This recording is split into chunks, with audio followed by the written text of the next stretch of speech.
Hi friends, நம்ம Erode மூவிஸ்ல சிவகார்த்திகனோட island படம் எப்படி இருக்குன்னு பார்க்கலாம். இன்று நேற்று நாளை படம் மூலமா சயின்ஸ் ஃபிக்ஷன் ஜானர்ல கவனிக்க வச்ச இயக்குனர் ஆர் ரவிக்குமாரோட இரண்டாவது படம் தான் இது. ஹாலிவுட்ல இந்த ஏலியன்ஸை வச்சு சக்கையா எடுத்திருக்காங்க. ஹிந்தியில ரித்திக் ரோஷனோட கோய் மில்கையா சக்கப்போடு போட்டுச்சு. நம்ம ஸ்டைல ஒன்னு கொடுத்தாலும் செம்மையா கொடுப்போம்னு சிக்ஸர் அடிச்சிருக்காங்கன்னு நான் நினைக்கிறேன். ஏன்னா இந்த மாதிரி படங்களுக்கு கிராபிக்ஸ் பிசர் இல்லாம இருக்கணும். அது செம்மையா இருக்கு இந்த படத்துல. இப்போ இதோட கதையை சுருக்கமா பார்ப்போம். பூம்பாறை கிராமத்துல விவசாயம் பண்ணிட்டு சுற்றுச்சூழல் பாதுகாப்புல தீவிர அக்கறை கொண்டவரா இருக்கிற சிவகார்த்திகேயன் பிழப்ப தேடி சென்னைக்கு வர அங்க பிறந்தநாள் சர்ப்ரைஸ் பார்ட்டிங்ல ஏற்பாடு செய்யும் கருணாகரன் யோகி பாபு டீமோட சேர வேண்டிய நிர்பந்தம். இன்னொரு இடத்துல ஸ்பார்க் என்ற சக்தி வாய்ந்த விண்கல் ஒண்ணு வில்லன் கையில கிடைக்குது. அதை வச்சு பூமியோட மையப்பகுதியில் இருக்கிற நோவா கேஸ் எடுக்கிற பேர் வழின்னு அந்த இடத்தையே நாசம் பண்ணிட்டு எப்படியோ தப்பிச்சு சென்னையிலும் அதே மாதிரி நோவா கேஸ் எடுக்க வரான். மேலும் அந்த ஸ்பார்க்கை வச்சு ரகசியமா சக்தி வாய்ந்த ஆயுதங்களை உருவாக்கவும் பிளான் வச்சிருக்கான். இதுக்கு நடுவுல இந்த ஸ்பார்க்னால உலகத்துக்கு ஏற்பட போற அழிவை முன்கூட்டியே தெரிஞ்ச ஒரு ஏலியன் கிரகம் நம்ம ஹீரோ ஐலாண்ட் அனுப்பி வைக்கிறாங்க. பூமியோட மிக மோசமான உயிரினமே மனிதன் தான். அவங்க கிட்ட ஜாக்கிரதையா இருன்னு சொல்லியும் வில்லன் ஆட்களால தாக்கப்பட்டு தான் வந்த விண்கலத்தையும் அவங்க கிட்ட இழக்குது. இந்த சமயத்துல தான் இயற்கை ஆர்வலனாகவும் இறக்க சுபாவம் இருக்கிற சிவகார்த்திகேயன் கிட்ட பழக்கமாகுது. அவரோட சேர்ந்து தான் வந்த நோக்கத்தை அடைஞ்சதா நம்ம சென்னைக்கு அந்த வில்லனால வந்த ஆபத்து என்ன என்பதுதான் படத்தோட மீதி கதை. முதல்ல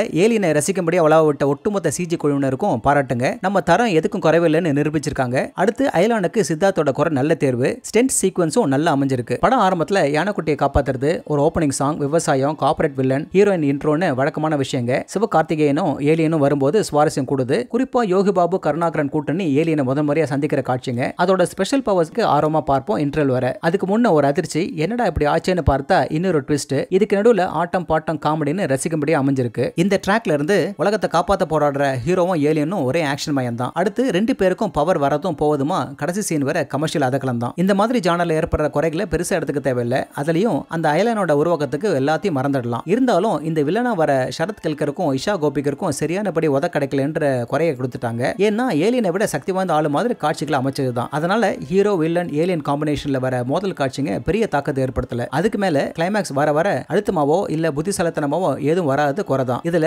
ஏஆர் ரஹ்மானோட இசை கேட்க தான் நல்லா இருக்குமோ. இதெல்லாம் இப்படி இருந்தாலும் ஒட்டுமொத்தமா பார்க்கும்போது குழந்தைங்களோட குடும்பமா பார்த்து ரசிக்கிற மாதிரியா இந்த ஐலாண்ட் தான் முதல்ல இருக்குன்னு கண்டிப்பா சொல்லலாம். ஓகே ஃப்ரெண்ட்ஸ், இதே போல இன்னொரு சுவாரஸ்யமான பட விமர்சனத்தோட சந்திக்கிறேன். இந்த விமர்சனம் உங்களுக்கு பிடிச்சிருந்துச்சுன்னா உடனடியாக லைக் பண்ணுங்க, ஷேர் பண்ணுங்க. நன்றி.